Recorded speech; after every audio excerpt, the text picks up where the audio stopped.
1 Samuel അധ്യായം 12. Samuel വിടവാങ്ങുന്നു.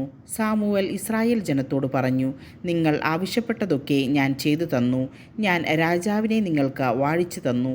ഇപ്പോൾ നിങ്ങളെ നയിക്കാൻ ഒരു രാജാവുണ്ട്. ഞാൻ വൃദ്ധനായി, ജരാനരകൾ ബാധിച്ചു. എൻ്റെ പുത്രന്മാരാകട്ടെ നിങ്ങളോട് കൂടെയുണ്ട്. യൗവനം മുതൽ ഇന്നുവരെ ഞാൻ നിങ്ങളെ നയിച്ചു പോന്നു. ഇതാ ഞാൻ നിങ്ങളുടെ മുൻപിൽ നിൽക്കുന്നു.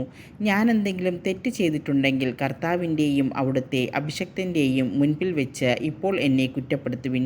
ഞാൻ ആരുടെയെങ്കിലും കാളയെയോ കഴുതയെയോ അപഹരിച്ചിട്ടുണ്ടോ? ആരെയെങ്കിലും വഞ്ചിക്കുകയോ ഞെരിക്കുകയോ ചെയ്തിട്ടുണ്ടോ? ആരിൽ നിന്നെങ്കിലും കൈക്കൂലി വാങ്ങി സത്യത്തിന് നേരെ കണ്ണടച്ചിട്ടുണ്ടോ? ഇവയിലേതെങ്കിലും ഞാൻ ചെയ്തിട്ടുണ്ടെങ്കിൽ ഞാൻ എടുത്തിട്ടുള്ളതെന്തും മടക്കിത്തരാം. അവർ പറഞ്ഞു, അങ്ങ് ഞങ്ങളെ വഞ്ചിക്കുകയോ ഞെരിക്കുകയോ ചെയ്തിട്ടില്ല.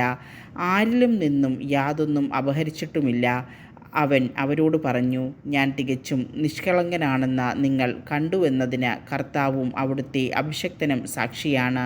അവർ പ്രതിവചിച്ചു, അതെ, കർത്താവ് സാക്ഷി. സാമുവേൽ തുടർന്നു, മോശയെയും അഹ്റോനെയും നിയമിക്കുകയും നിങ്ങളുടെ പിതാക്കന്മാരെ ഈജിപ്തിൽ നിന്ന് മോചിപ്പിക്കുകയും ചെയ്ത കർത്താവ് സാക്ഷി.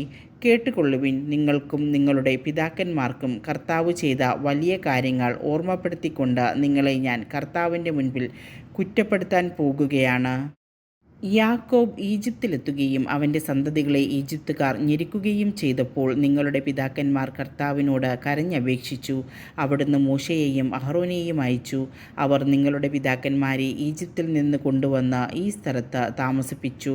പക്ഷേ അവർ തങ്ങളുടെ ദൈവമായ കർത്താവിനെ വിസ്മരിച്ചു. അവിടുന്ന് അവരെ ഹസോറിലെ യാബിൻ രാജാവിൻ്റെ സേനാധിപനായ സിസേറായുടെയും ഫിലിസ്ത്യരുടെയും മോവാബ് രാജാവിൻ്റെയും കരങ്ങളിൽ ഏൽപ്പിച്ചു. അവർ ഇസ്രായേല്യരോട് യുദ്ധം ചെയ്തു. ഇസ്രായേൽ കർത്താവിനോട് നിലവിളിച്ചു പറഞ്ഞു, ഞങ്ങൾ പാപം ചെയ്തു പോയി. കർത്താവിനെ ഉപേക്ഷിച്ച ബാലിൻ്റെയും അഷ്താർത്തയുടെയും ബിംബങ്ങളെ ഞങ്ങൾ ആരാധിച്ചു. ഇപ്പോൾ ശത്രുക്കളുടെ കരങ്ങളിൽ നിന്ന് ഞങ്ങളെ മോചിപ്പിക്കുക. ഞങ്ങൾ അവിടുത്തെ സേവിച്ചു കൊള്ളാം. കർത്താവ് ജെറുബ്ബാലിനെയും ബാറാക്കിനെയും ജെഫ്തായെയും സാമൂലിനെയും അയച്ച് എല്ലാ ശത്രുക്കളിലും നിന്ന് നിങ്ങളെ രക്ഷിച്ചു. നിങ്ങൾ സുരക്ഷിതരായി വസിച്ചു. അമ്മോന്യരുടെ രാജാവായ നാഹാഷ് ആക്രമിക്കാൻ ഉദ്യമിച്ചപ്പോൾ ദൈവമായ കർത്താവ് നിങ്ങളുടെ രാജാവായിരിക്കെ ഭരിക്കാനൊരു രാജാവ് വേണമെന്ന് നിങ്ങൾ എന്നോട് പറഞ്ഞു. നിങ്ങളുടെ ആവശ്യമനുസരിച്ച് നിങ്ങൾ തിരഞ്ഞെടുത്ത രാജാവിനെ കണ്ടാലും ഇതാ കർത്താവ് നിങ്ങൾക്കായി ഒരു രാജാവിനെ വാഴിച്ചിരിക്കുന്നു. നിങ്ങൾ കർത്താവിനെ ബഹുമാനിക്കുകയും സേവിക്കുകയും അവിടുത്തെ സ്വരം ശ്രവിക്കുകയും കൽപ്പനകൾ ധിക്കരിക്കാതിരിക്കുകയും നിങ്ങളും നിങ്ങളെ ഭരിക്കുന്ന രാജാവും ദൈവമായ കർത്താവിനെ അനുഗമിക്കുകയും ചെയ്താൽ എല്ലാം ശുഭമായിരിക്കും. നിങ്ങൾ കർത്താവിൻ്റെ സ്വരം ശ്രവിക്കാതിരിക്കുകയും അവിടുത്തെ കൽപ്പനകൾ നിരസിക്കുകയും ചെയ്താൽ അവിടുന്ന് നിങ്ങൾക്കും നിങ്ങളുടെ രാജാവിനും എതിരായിരിക്കും. നിങ്ങളുടെ മുൻപാകെ കർത്താവ് പ്രവർത്തിക്കാൻ പോകുന്ന ഈ മഹാകാര്യം കാണാൻ നിങ്ങൾ ശ്രദ്ധയോടെ കാത്തു നിൽക്കുവിൻ. ഇത് ഗോതമ്പ് കൊയ്യുന്ന കാലമല്ലേ? ഇടിയും മഴയും അയക്കാൻ കർത്താവിനെ വിളിച്ച് ഞാൻ അപേക്ഷിക്കും. ഒരു രാജാവിനെ ആവശ്യപ്പെട്ടതുകൊണ്ട് കർത്താവിൻ്റെ ദൃഷ്ടിയിൽ നിങ്ങൾ പ്രവർത്തിച്ച ദുഷ്ടത എന്തെന്ന് അപ്പോൾ നിങ്ങൾ ഗ്രഹിക്കും. സാമുവേൽ കർത്താവിനെ വിളിച്ചപേക്ഷിച്ചു. അവിടുന്ന് ഇടിയും മഴയും അയച്ചു. ജനം കർത്താവിനെയും സാമുവേലിനെയും ഭയപ്പെട്ടു. അവർ സാമുവേലിനോട് അപേക്ഷിച്ചു, ഞങ്ങൾ മരിക്കാതിരിക്കാൻ അങ്ങയുടെ ദൈവമായ കർത്താവിനോട് ഈ ദാസന്മാർക്ക് വേണ്ടി പ്രാർത്ഥിക്കണമേ.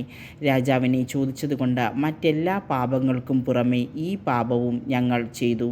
സാമുവേൽ ജനത്തോട് പറഞ്ഞു, ഭയപ്പെടേണ്ട, നിങ്ങൾ ഈ തിന്മകളെല്ലാം ചെയ്തു, എന്നാലും കർത്താവിനെ അനുഗമിക്കുന്നതിൽ നിന്ന് പിന്മാറരുത്.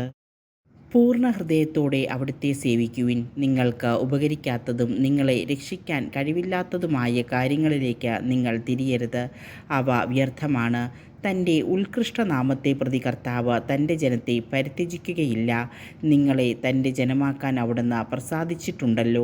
നിങ്ങൾക്ക് വേണ്ടി തുടർന്ന് പ്രാർത്ഥിക്കാതെ കർത്താവിനെതിരെ പാപം ചെയ്യാൻ അവിടുന്ന് എനിക്ക് ഇടവരുത്താതിരിക്കട്ടെ.